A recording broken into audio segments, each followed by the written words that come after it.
Good evening. सो हम लोग कल डिस्कस किए थे फिलोसोफर्स का कंट्रीब्यूशन फ्रांस का रिवॉल्यूशन में क्या था। ठीक है, फिलोसोफर्स ने किस तरह से कंट्रीब्यूट किए फ्रांस का रिवॉल्यूशन में, उस पॉइंट का हम लोगों ने डिस्कस किया। और आज हम लोग का टॉपिक है outbreak of the revolution. Outbreak of the revolution, इस टॉपिक पेज नंबर 14। ठीक है, वह हम लोग उस टॉपिक का डिस्कस करेंगे। सो यहाँ तक हम लोगों ने ये भी पढ़े थे कि फ्रांस का कंडीशन अब अच्छा नहीं था। ठीक है, तो फ्रांस में जैसे ही लुइस 16 मोनार्क वहाँ का जो बनते हैं, तो उस समय ट्रेजरी जो है पूरी तरह से एम्प्टी था, तो टैक्स तो इम्पोज करना था। तो चलो अब डिस्कस करते हैं इस पॉइंट पर, उसी पॉइंट को लेकर के डिस्कस करेंगे outbreak of the revolution में। सो थर्ड लाइन से देखिएगा, जो हाईलाइटेड पोर्शन है old regime, that means old regime मतलब 1789 से बिफोर का पीरियड। फ्रांस में 1789 में रिवॉल्यूशन होता है, उससे बिफोर का जो पीरियड है फ्रांस का, उसको कहते ओल्ड रिजाइम। और ओल्ड रिजाइम जो था फ्रांस का, उस समय भी मोनार्क का पास ये पावर नहीं था कि वो अकेले कोई भी टैक्स इम्पोज कर दे।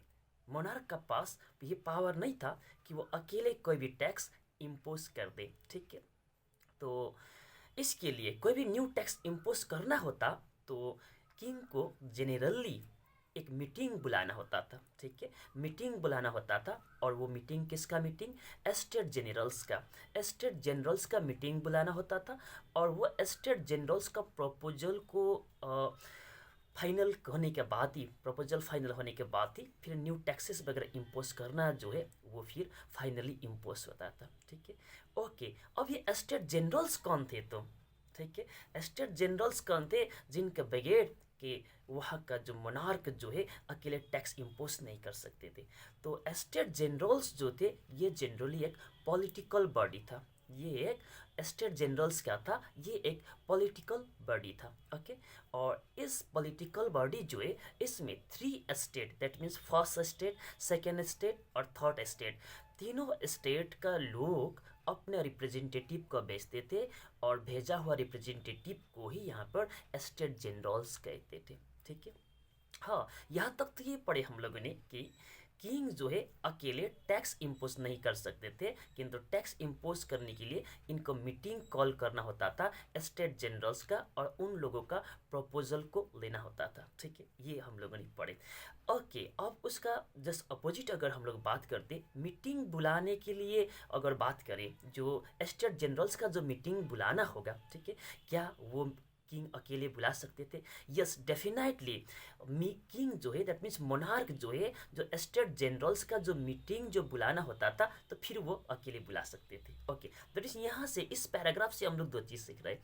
नंबर 1, तो किंग जो है अकेले कोई भी टैक्स इम्पोज नहीं कर सकते थे। कोई भी टैक्स इम्पोज करने के लिए स्टेट जनरल्स का प्रपोजल उनको लेना होता था। ठीक है, और सेकेंडली स्टेट जनरल्स का जो मीटिंग जो बुलाना होगा, तो फिर वो अकेले किंग ही डिसाइड करते थे कब स्टेट जनरल्स का मीटिंग बुलाना है, ये किंग ही डिसाइड करते थे। Okay, final. हाँ, अब बात करें कि लास्ट टाइम स्टेट जनरल्स का मीटिंग कब बुलाया गया था। ओके, तो लास्ट टाइम, ठीक है, स्टेट जनरल्स का मीटिंग बुलाया गया था फ्रांस में 1614 में। 1614 में, इसी पैराग्राफ को लास्ट में दिख रहे हैं ना, 1614 में।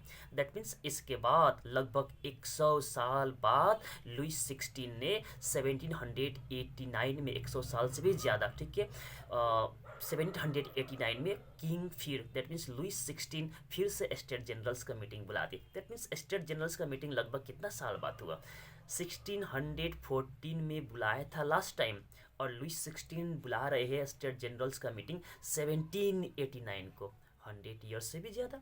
ठीक है, और 1614 में जो भी स्टेट जनरल्स होकर के आए होंगे, तो वो सब तो चले गए होंगे ऊपर, है ना, पहले ही। तो अब यहाँ पर पैरा चेंज करते। हाँ, स्टेट जनरल्स का मीटिंग कब बुलाया था किंग ने? अब लुइस 16 ने, लुइस 16 स्टेट जनरल्स का मीटिंग बुलाते हैं 5 मई, ठीक है, 5 मई 1789 को।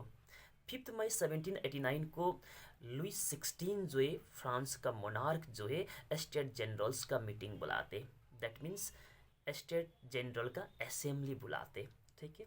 और क्यों बुलाते? न्यू टैक्स इम्पोज करने के लिए। क्यों बुलाते याद रखिए, न्यू टैक्स इम्पोज करने के लिए स्टेट जनरल्स का मीटिंग बुलाते। और कहाँ होता है स्टेट जनरल्स का मीटिंग? वर्सेल्स में, ठीक है। वर्सेल्स ये फ्रांस का एक प्लेस है, वहाँ पर मीटिंग होते। ओके, अब इसमें देखिएगा बहुत ही इंटरेस्टिंग चीज़ क्या है कि फर्स्ट एंड सेकेंड स्टेट जो है, फर्स्ट एंड सेकेंड स्टेट, ये दोनों स्टेट ने, ठीक है, 300 रिप्रेजेंटेटिव्स भेजे each. That means first state ने 300 रिप्रेजेंटेटिव्स भेजे और सेकेंड स्टेट ने भी 300 रिप्रेजेंटेटिव्स भेजे। दैट मीन्स 300 प्लस 300 टोटल मिला करके फर्स्ट एंड सेकेंड स्टेट का 600 रिप्रेजेंटेटिव्स है। ओके, और इंटरेस्टिंग बात यहाँ पर है, they seated, okay, facing each other, यहाँ पर वर्ड यूज हो रहा है सीटेड। और ये 600 रिप्रेजेंटेटिव्स जो है फर्स्ट एंड सेकेंड स्टेट का, ये फेस टू फेस करके ये लोग को बैठाया गया। दैट मीन्स आमने सामने करके लोग को बिठाया गया, सीटेड, बात याद रखिए, seated. Okay, but 600 members of the third state, इसी तरह से थर्ड स्टेट जो था उससे भी 600 रिप्रेजेंटेटिव्स भेजा गया। Okay, that is first and second को मिला करके भी 300 ईच 600 हुआ। और थर्ड स्टेट पॉपुलेशन भी ज़्यादा है, तो ये लोगों ने अकेले 600 रिप्रेजेंटेटिव्स भेजे। भेजे तो सही है, किंतु अब इन लोगों को वहाँ पर भी देखिएगा असेंबली में भी किस तरह का डिस्क्रिमिनेशन होता है कि स्टैंड एट द बैक। ये लोग कैसे रहा वहाँ पर असेंबली में, इन लोगों को बैठने के लिए जगह नहीं मिला, ये लोगों को बैक में खड़ा होना पड़ा था, ठीक है, stand at the back. Okay, तो अब थर्ड स्टेट से जो 600 रिप्रेजेंटेटिव्स जो वहाँ पर भेजा गया था, ठीक है, असेंबली में, तो क्या उसमें गरीब लोग भी रिप्रेजेंटेटिव्स होकर के गए थे? जैसे कि प्रेजेंट डे इंडिया का बात करेंगे तो हम लोग का रिप्रेजेंटेटिव एमपी हो, एमएलए हो, तो उसके लिए ये जरूरी थोड़ी है कि रिच ही एमपी एमएलए बनेगा, ठीक है। तो गरीब भी तो बन सकता है, कॉन्स्टिट्यूशन में तो ऐसा बार नहीं है, ठीक है, ऐसा रेस्ट्रिक्शन नहीं है, बन सकता है ना। किंतु जनरली यहाँ पर क्या था कि थर्ड स्टेट से जो रिप्रेजेंटेटिव्स भेजे थे 600, ये सभी प्रोस्पेरियस एंड एडुकेटेड मेंबर्स थे। नंबर वन तो ये लोग रिच थे ही, थर्ड स्टेट में भी रिच पीपल था ना, तो थर्ड स्टेट से भी रिप्रेजेंटेटिव बन करके जनरली रिच पीपल ही गए, ठीक है, नंबर वन तो। और साथ साथ एजुकेटेड पीपल गए, वो तो सही है, एजुकेटेड पीपल जाएंगे तो समझेंगे, है ना। ओके, और पेजेंट्स जो होंगे, पेजेंट्स तो जनरली वो लोग को कहते हैं जिनका पास कोई ज़मीन भी नहीं, गरीब लोग है। पेजेंट्स हो, आर्टिसंस हो, गरीब लोग है। और वीमेन, ये सभी को असेंबली में एंट्री डिनाई था, असेंबली का अंदर में घुसना मना था, ये लोग अंदर नहीं जा सकते थे। दैट मीन्स वुमेन का बात करेंगे तो क्यों प्रेजेंट डे में हम लोग इंडिया का ही बात क्या करेंगे, तो यूरोप में भी वुमेन का कंडीशन ऐसा ही था, पूरा वर्ल्ड में वुमेन का कंडीशन ऐसा ही था। दैट मीन्स वुमेन को अंदर घुसने नहीं दिया गया ना। ओके, तो नहीं दिया गया ये लोग को अंदर घुसने, तो जनरली 40,000 लेटर्स के जरिए, 40,000 लेटर्स जो है, ठीक है, के जरिए ये लोगों का ग्रीवांसेस होंगे, डिमांड होंगे, ठीक है, ये लोग का जो भी डिमांड वगैरह होंगे 40,000 लेटर्स के जरिए जो रिप्रेजेंटेटिव्स जो है अपना साथ लेकर के गए और असेंबली में इस तरह से पेश किए। ओके, अब चलते हैं पैराग्राफ चेंज करके, अब चलते हैं बात करते हैं वोटिंग सिस्टम का। वोटिंग सिस्टम क्या था? वोटिंग, ओके, स्टेट जनरल का जो वहाँ पर अब वोटिंग होना है टैक्स इम्पोज करने के लिए, फर्स्ट स्टेट में 300 मेंबर है, सेकेंड स्टेट में 300 मेंबर है, थर्ड स्टेट में 600 मेंबर है ना। तो अब वोटिंग का सिस्टम क्या था, वोटिंग का प्रिंसिपल क्या था, उस पर डिस्कस करते हैं। वोटिंग का प्रिंसिपल जो था पहले, ठीक है, वोटिंग का प्रिंसिपल था each state had one vote. That means यहाँ पर 1 पर्सन 1 वोट 1 वैल्यू का सिस्टम नहीं था। यहाँ पर फर्स्ट स्टेट जितना भी मेंबर उससे कोई मतलब नहीं है, फर्स्ट स्टेट का 1 वोट काउंटिंग होगा, ठीक है। सेकेंड स्टेट में जितना भी रिप्रेजेंटेटिव्स हो, मेंबर हो, उसे कोई मतलब नहीं है, उसका 1 वोट ही काउंटिंग होगा। और थर्ड स्टेट में जितना भी मेंबर है उससे कोई मतलब नहीं है, 1 वोट ही काउंटिंग होगा, ठीक है। ऐसे तो फर्स्ट एंड सेकेंड स्टेट से 300 600 रिप्रेजेंटेटिव्स वहाँ पर गए थे, और थर्ड स्टेट से 600 रिप्रेजेंटेटिव्स गए थे, ठीक है। टोटल 1200 वोट है ना। तो अगर टैक्स इम्पोज करना है न्यू टैक्स, तो 600 प्लस वोट से अगर वो पास होता तभी उसको पास माना जाना चाहिए, ठीक है। किंतु यहाँ पर ऐसा सिस्टम नहीं था। यहाँ पर सिस्टम क्या हो रहा है, वन स्टेट का, ईच स्टेट का वन वोट होगा, ईच स्टेट का वन वोट होगा। अब आप ही समझो, first state and second state तो कभी टैक्स पे नहीं करते थे, ये लोग का तो बाई बर्थ ये लोग को तो ये राइट था कि टैक्स वो लोग पे नहीं करेंगे, first state and second state. तो first state and second state का पीपल को जितना भी टैक्स इम्पोज करे उसको क्या मतलब है, वो लोग तो एग्री हो जाएंगे, ठीक है, टैक्स लगा देंगे वो लोग तो जनरली वहाँ पर तो first state and second state तो टैक्स इम्पोज करने का सपोर्ट में रहेंगे, तो 2 वोट ऑलरेडी हो गया, ठीक है।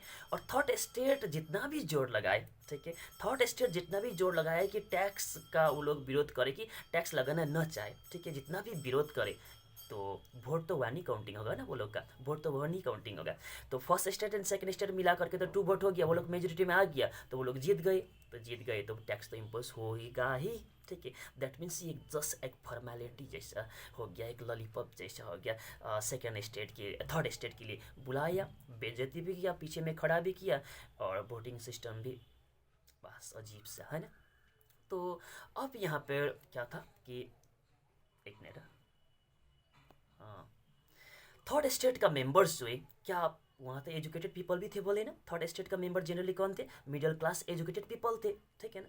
तो एजुकेटेड पीपल है, उस बात को तो वो लोग समझ रहे, तो क्या ऐसे ही चुपचाप रहेंगे, नहीं, वो लोग चुपचाप नहीं रहेंगे।